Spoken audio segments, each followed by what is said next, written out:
안녕하세요. 반갑습니다. 오늘도 하나님의 말씀으로 하루를 시작하는 모닝방에 오신 여러분들을 주님의 이름으로 환영하고 축복합니다. 3월이 접어들면서 코로나 확진자 숫자가 급속하게 증가했어요.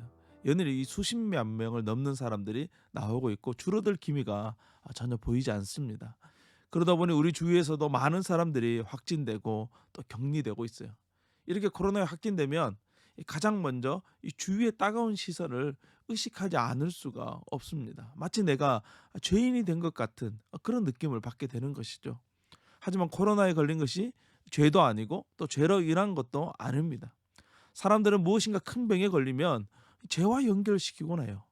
나병이라고 불리는 이 악성 피부병에 걸리는 사람은 외부에 격리되어 있어야 했기에 사람들은 시간이 지나면 지날수록 이 사람을 죄인으로 취급하게 되었습니다. 예수님 시대에 보면 사람 이하로 취급하고 있죠. 하지만 이들은 죄인이 아니라는 것이 오늘 이 레위기 말씀에 분명히 기록되어져 있습니다. 오늘 우리가 묵상할 하나님 말씀은 레위기 14장 21절에서 32절 말씀이 되겠습니다.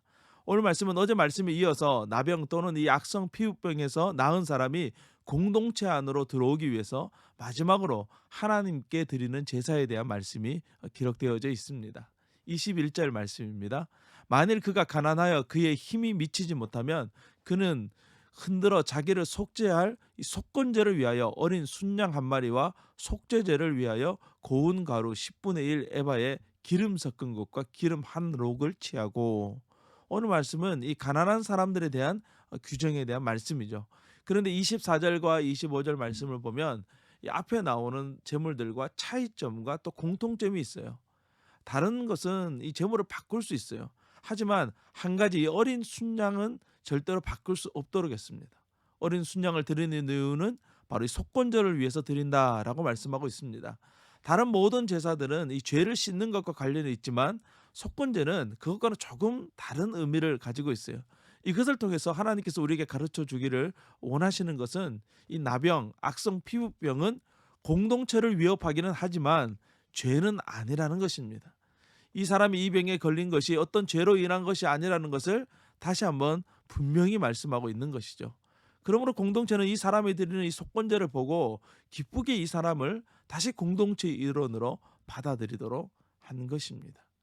25절 말씀입니다. 속건제의 어린 양을 잡아서 제사장은 그 속건 제물의 피를 가져다가 정결함을 받을 자의 오른쪽 귓부리와 오른쪽 엄지손가락과 오른쪽 엄지발가락에 바를 것이요.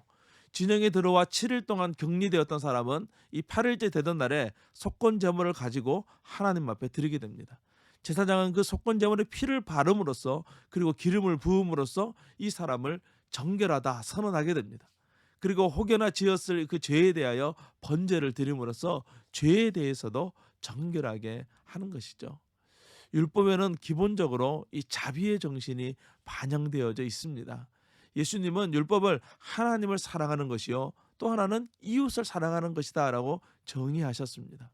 우리는 율법을 너무나 딱딱한 것으로 때로는 고리타분한 것으로 우리를 옥죄는 것으로 생각해서는 안 됩니다. 율법은 연약한 사람을 외면하지 않는 선한 기능이 있습니다. 사실 우리가 말씀을 제대로 읽고 제대로 이해하면 할수록 우리 자신은 변화되게 되는 것이죠. 우리의 성격은 부드러워지게 될 것이고 우리의 시선은 특별히 타인, 가난한 자, 소외된 자들을 향하게 만드는 것이 바로 이 말씀의 선한 기능이라는 것이에요.